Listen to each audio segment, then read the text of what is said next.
Hello students, welcome to the lecture number 10 of your subject operating system. So in your previous lecture I explained the multi-programming operating system. So your topic 9 is still running as different types of operating system, which are basically 6 types. So let's see the next 2 types of operating system out of 6 types. The fourth type of operating system is multitasking operating system, and the next one is parallel and distributed operating system.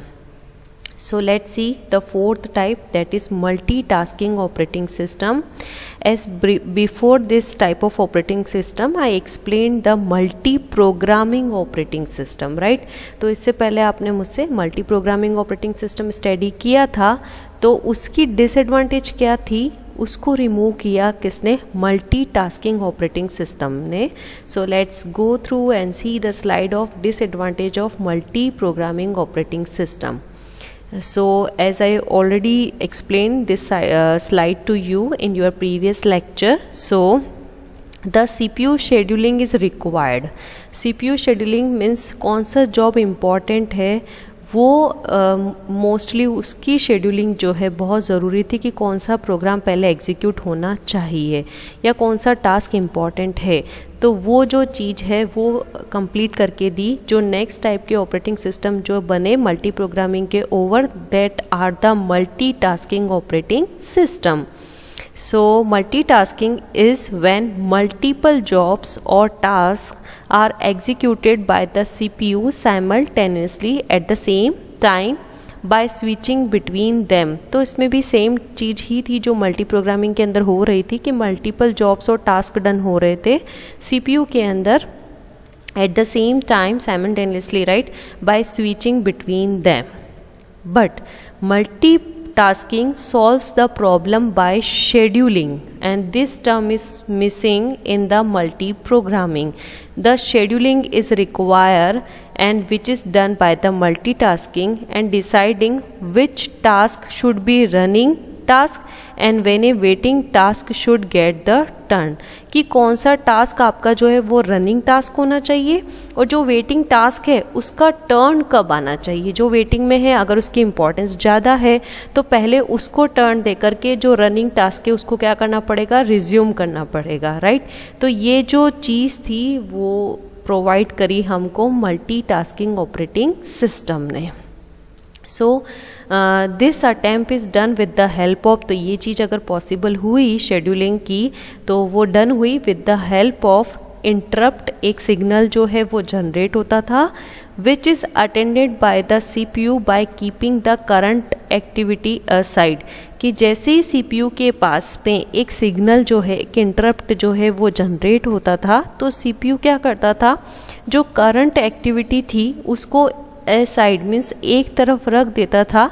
Then saves it present status in buffer, तो उसको buffer में store करके रखता था presently जो उसका status चल रहा है उसको, and returns to another important job. और अगर कोई इम्पॉर्टेंट जॉब जो है जिसकी वजह से वो इंटरप्ट या सिग्नल जनरेट हुआ है तो वो उसको डन करता था what ever task is was doing earlier. कि कोई सा भी टास्क पहले कोई सा भी चल रहा हो, एक्टिवली रन हो रहा हो, लेकिन अगर एकदम से इंटरप्ट या कोई सिग्नल जनरेट होता है तो CPU उसको पहले अटेंड करता था और जो करंटली होता था उसको बफर में पुट करके रख देता था.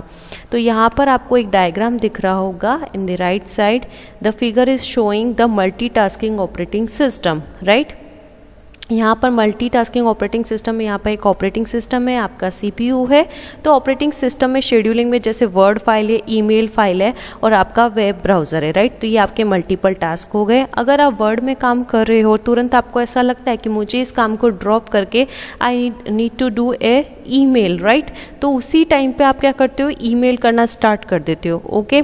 तो जो वर्ड का टास्क है वो क्या होगा? बीच में ड्रॉप हो जाएगा क्योंकि इंटरप्ट जनरेट होगा और तुरंत ही आप ईमेल का टास्क करना क्या करोगे? स्टार्ट कर दोगे, ओके. तो वो जो वर्ड का टास्क है वो जाएगा बफर में, जो आपकी करंट एक्टिविटी है वो क्या हो जाएगी? असाइड, उसका टास्क जाएगा बफर में.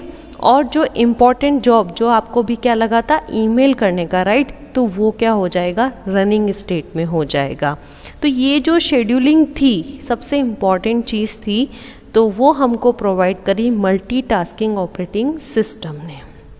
ओके, तो मल्टी प्रोग्रामिंग में दिस थिंग इज मिसिंग, तो this is completed by the multitasking operating system. तो आपको जीटीयू के अंदर क्या करना है, ये डायग्राम बनाना है, प्लस आपको साइड में ये जो थियोरी लिखी है उसके रेस्पेक्ट में कि मेनली ये शेड्यूलिंग का टास्क करता था और ये किस तरीके से करता था टास्क को, तो वो यहाँ पर मेंशन किया है, वो स्टेप्स में ABC में लिख करके आना है। Let's see the act of reassigning a CPU from one task to another।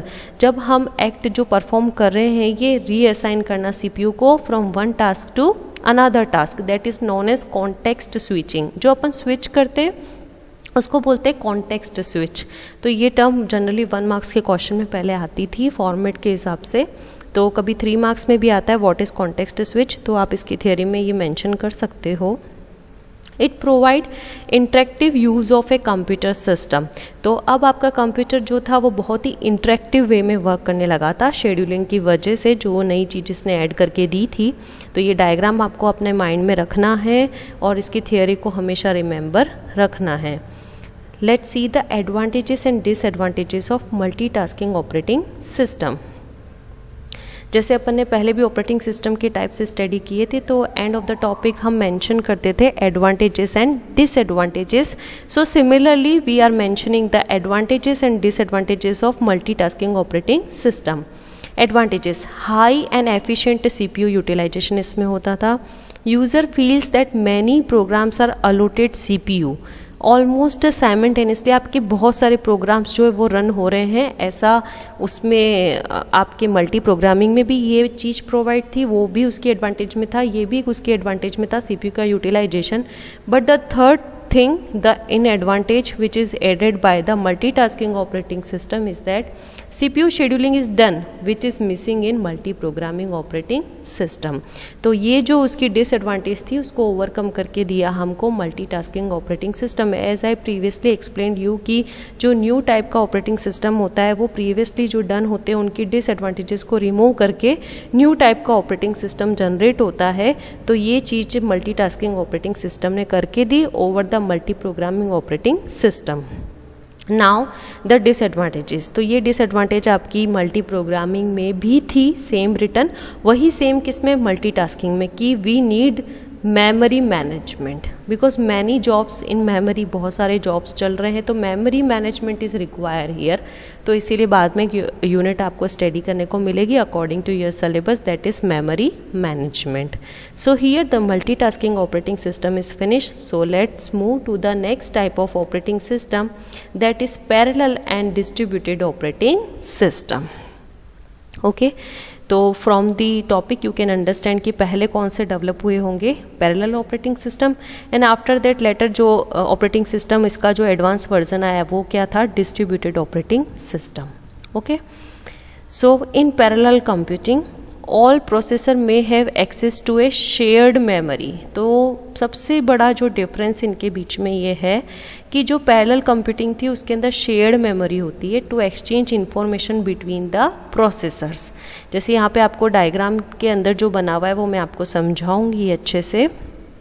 जैसे ये नीचे जो डायग्राम बना है C नंबर का, that is your parallel system. आपको दिख रहा होगा यहाँ पर 3 प्रोसेसर है, प्रोसेसर इधर प्रोसेसर आप चाहो तो उसको processor A, processor B and processor C भी मेंशन कर सकते हो। The all 3 processors are share the common memory. तो ये पैरेलल सिस्टम के अंदर होता था क्या, पैरेलल कंप्यूटिंग के अंदर they share, all the processor are share the common memory. In distributed computing, each processor has its own private memory. और वहीं उसके रेस्पेक्ट में जब हमारा डिस्ट्रीब्यूटेड ऑपरेटिंग सिस्टम आया तो वहाँ पर क्या हुआ, देखो आप ये जो डायग्राम है बी नंबर का आपको शो हो रहा है, उसके अंदर हर प्रोसेसर की खुद की क्या है, सेपरेट प्राइवेट मेमोरी, राइट, जो कि पैरेलल में क्या थी, शेयर्ड, और इसमें आपको मिल रही है हर प्रोसेसर को separate share private memory, right. Information is exchange bye passing the messages between the processor. अगर दो प्रोसेसर को आपस में कुछ शेयर करना होता तो वो यूज़ करते थे मैसेज पासिंग सिस्टम का. The figure shows the difference between the distributed and parallel system. तो यहाँ पर मैंने डायग्राम को बहुत अच्छे से एक्सप्लेन किया है। पहला आएगा फिगर ए, तो यहाँ पर आपको एक टिपिकल डिस्ट्रीब्यूटेड सिस्टम का छोटा सा एक रूप देखने को मिलेगा, वही फिर एक्सपांड होकर के बी के अंदर बना हुआ है। यहाँ पर एक नेटवर्क टोपोलॉजी दिखाई है। ये जो सर्कल्स हैं, each node is a computer, वो किसको शो कर रहे हैं? कंप्यूटर को। ये कंप्यूटर है, ये कंप्यूटर है, ये कंप्यूटर है और ये कंप्यूटर है। तो हर नोड किसको शो करता है? कंप्यूटर को। Each line connecting the node is a communication link.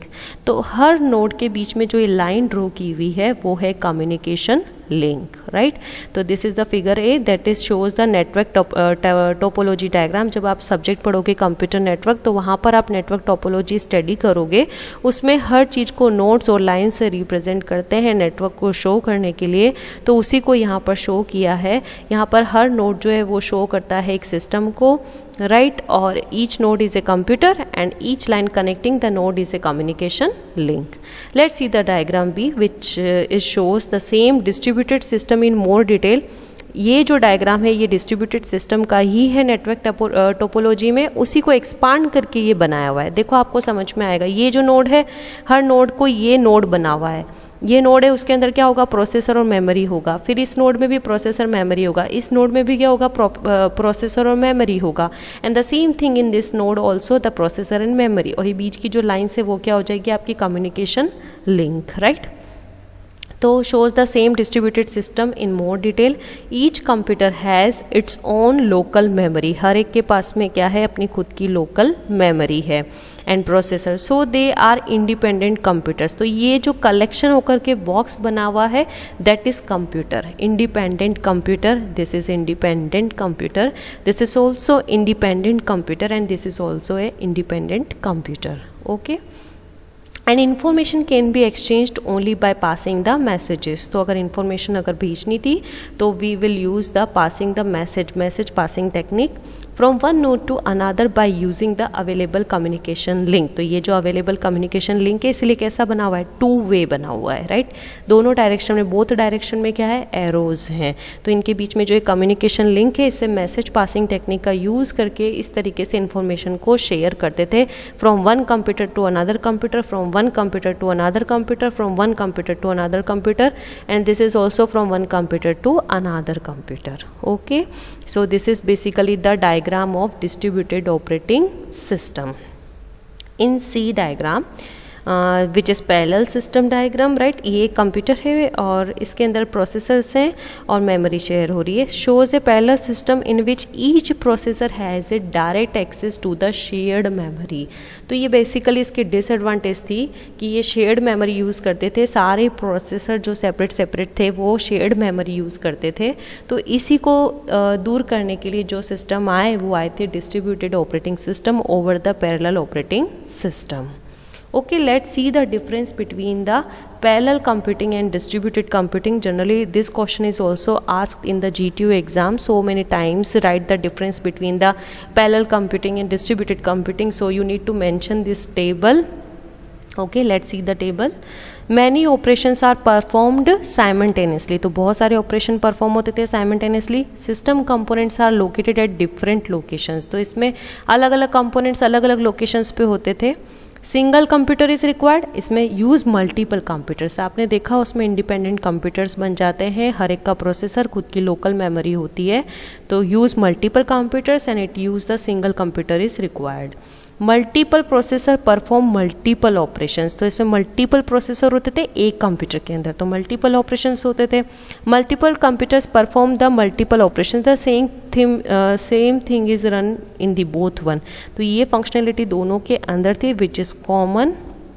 It may have shared और डिस्ट्रीब्यूटेड मेमोरी और it have only distributed memory. इसमें दोनों बन सकती थी, अगर चाहते तो कंप्यूटर को चेंज कर सकते थे, बट वो इतना रिलायबल नहीं होता था, राइट। इसलिए इसके अंदर एक ही ऑप्शन रखा गया which is the distributed memory. Processors communicate with each other through the bus. तो इसमें अपन बस का कॉन्सेप्ट यूज़ करते थे प्रोसेसर के आपस में कनेक्टिविटी के लिए। Computer communicate with each other through the message passing. तो इसमें मैसेज पासिंग की टेक्निक यूज़ होती थी which is new one as over the parallel computing.